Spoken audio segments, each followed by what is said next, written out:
What's up, internet? How you guys doing? Hopefully last week was the install video for my new, I'm not flexible enough to turn all the way around and look at it. My new M4 exhaust, full 4-in-1 headers all the way to the muffler. If you saw that, great, thank you for watching. Hopefully it helps somebody out there.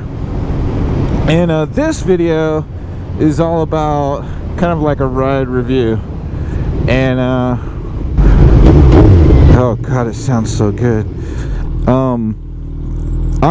To say I'm happy with this is a bit of an understatement. This is actually the second ride. I rode a little bit yesterday with the intention of actually making this video, and then I thought, you know, let me just like soak this up, let me collect some thoughts instead of just running right out and you know, making something real quick and maybe missing potentially some points. So this is the second ride with the new M4 full exhaust 4-in-1.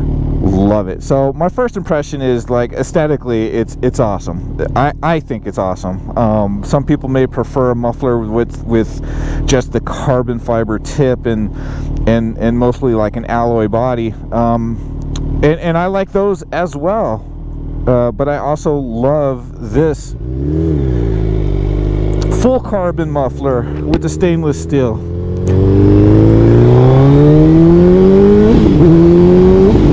Oh my god, it's glorious. So let's that was me using the clutch. Let's see what it sounds like with the quick shifter.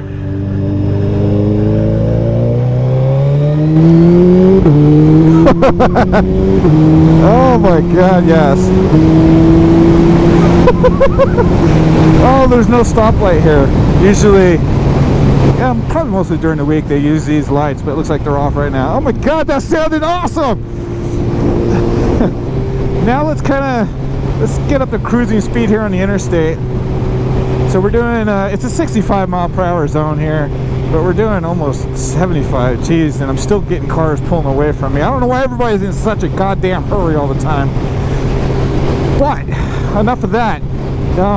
We're cruising at interstate speed, 6 gear, 4,000 RPMs, and it's not an overwhelming noise. You know, when I rode yesterday, I was kind of like, and when I started it up in the garage, I was kind of like, maybe this is a little bit too loud, and maybe it still is a little bit.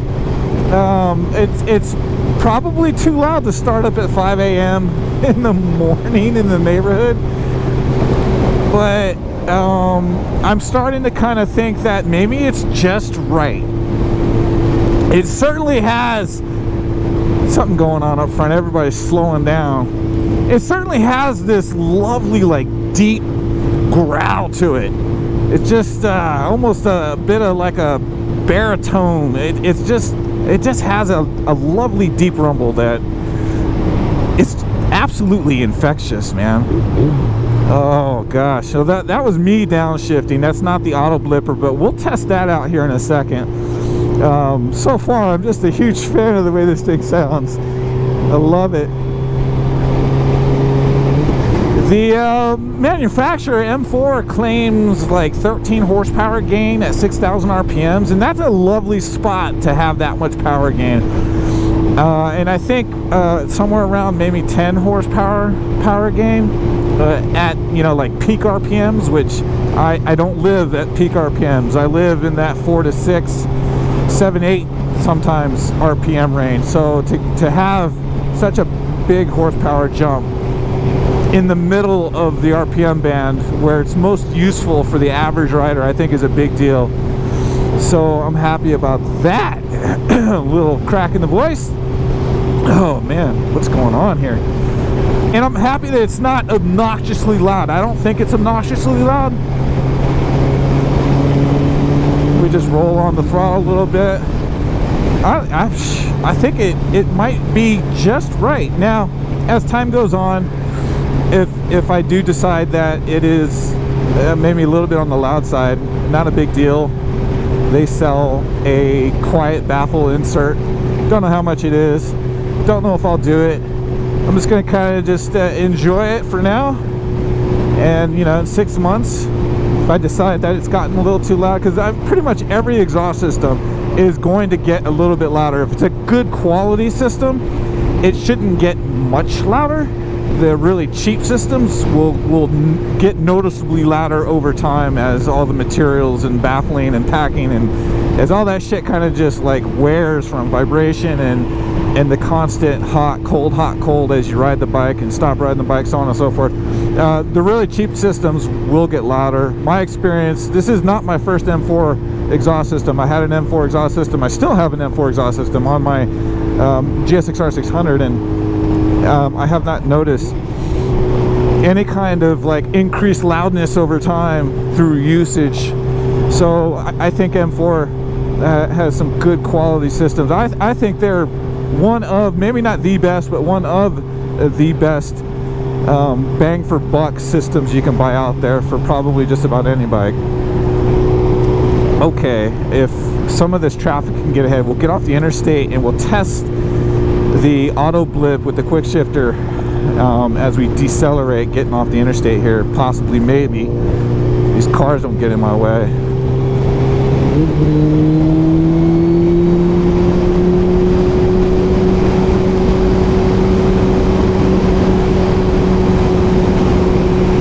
Oh, we even have a green light. How lovely is that?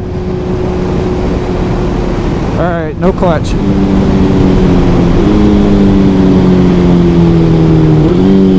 You can definitely hear the revs. Like, you couldn't really, like, you know, it's supposed to auto rev match, and I think I'm in quick shifter 1 mode, which is the most aggressive, but you couldn't really hear the auto rev match. You can certainly hear it now.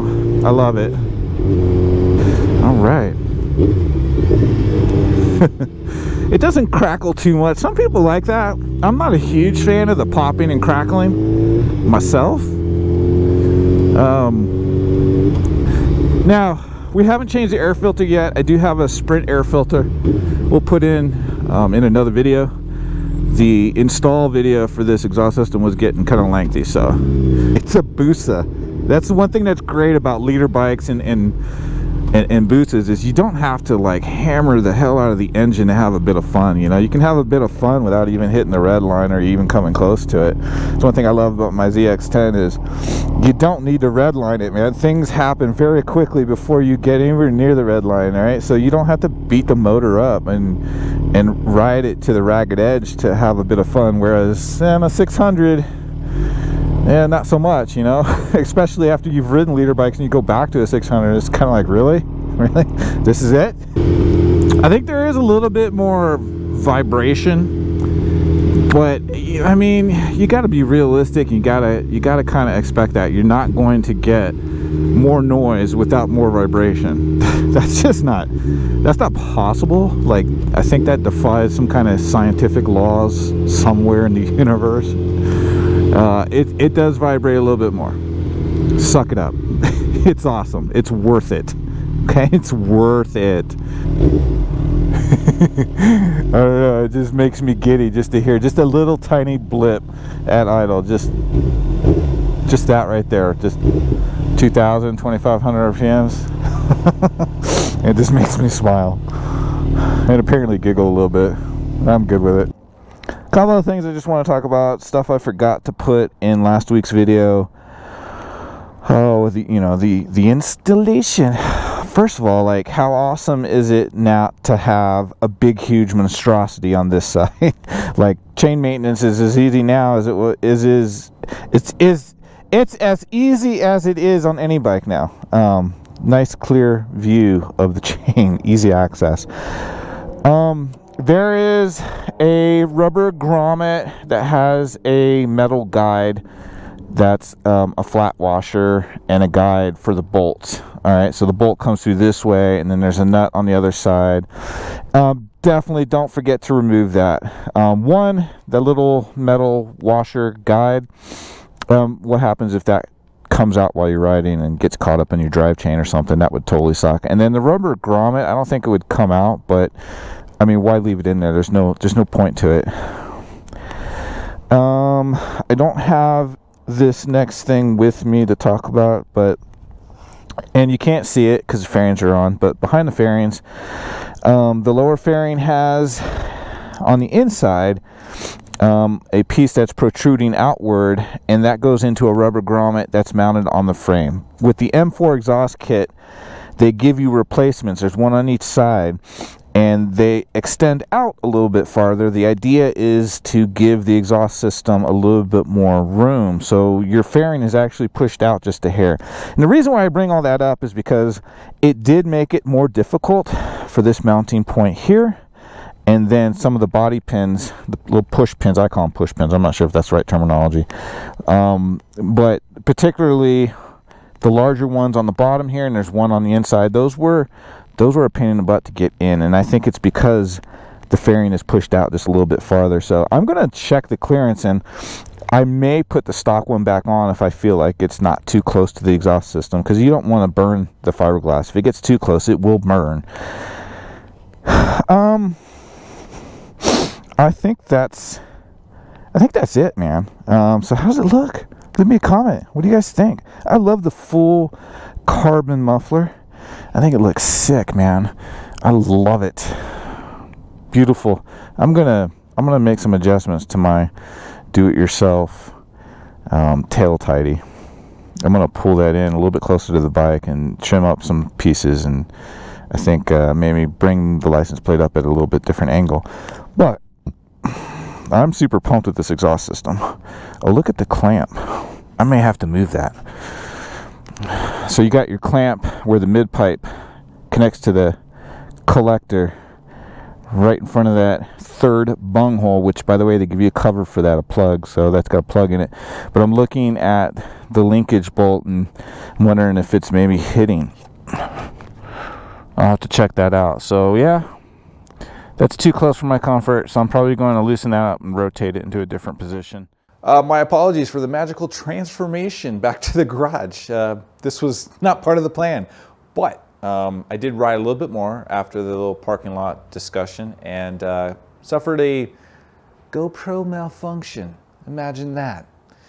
Long story short, didn't get to record an outro, so this is the outro. Now, before I say goodbye, I'm going to stick a 30, 40-ish second Hero Max 360 clip. I think the audio came out decent, so you get to hear the